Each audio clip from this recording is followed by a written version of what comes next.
सावन के तीसरे सोमवार के दिन सुहागिन महिलाओं तथा कुंवारी कन्याओं के लिए सोमवार का व्रत बहुत ही फलदायी और शुभ माना गया है।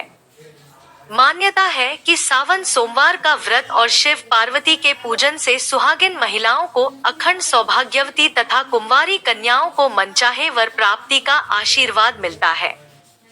वहीं शास्त्रों के अनुसार सावन सोमवार के व्रत में शिव पूजन के साथ ही व्रत कथा पढ़ना बहुत जरूरी माना गया है, अन्यथा व्रत का संपूर्ण फल प्राप्त नहीं होती है। सावन सोमवार व्रत की यह कथा बेहद पौराणिक और खास मानी गई है।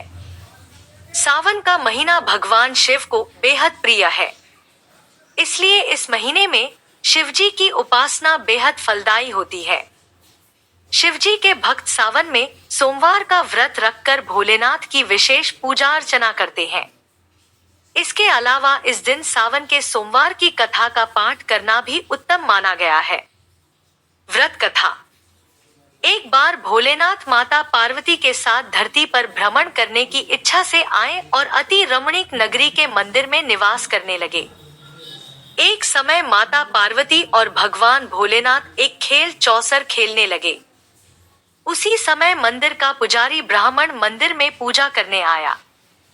माता पार्वती ने पुजारी से प्रश्न किया, पुजारी जी, बताओ इस बाजी में हम दोनों में से कौन जीतेगा?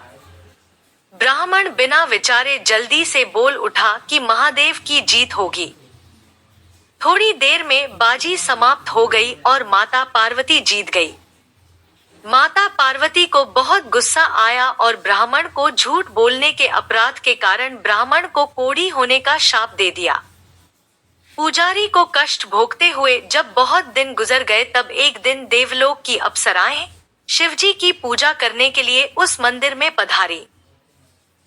पुजारी के कोढ़ के कष्ट को देखकर उन्हें बड़ी आई। उन्होंने उससे रोगी होने का कारण पूछा। पुजारी ने अप्सराओं को बताई अपनी बात। पुजारी ने निसंकोच सारी बातें बता दी। वे अप्सराएं बोली हैं, पुजारी, अब तुम अधिक दुखी मत होना।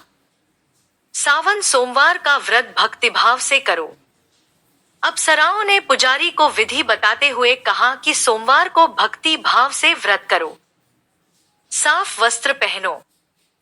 संध्या व उपासना के बाद आधा सेर गेहूं का आटा लो और उसके 3 भाग कर लो। घी, गुड़, दीप, नैवेद्य, पूंगी फल, बेलपत्र, जनेऊ जोड़ा, चंदन, अक्षत पुष्पादि से प्रदोष काल में भगवान शिव की पूजा करो। उसके बाद 3 भागों में से 1 भाग शिवजी को अर्पण करो। बाकी 2 शिवजी का प्रसाद समझकर उपस्थित लोगों में बांट दो और आप भी प्रसाद समझकर खाओ। इस विधि से 16 सोमवार व्रत रखो। 17वें सोमवार को 5 सेर पवित्र गेहूं के आटे की बनाओ। उसमें घी और गुड़ मिलाकर चूरमा बनाओ।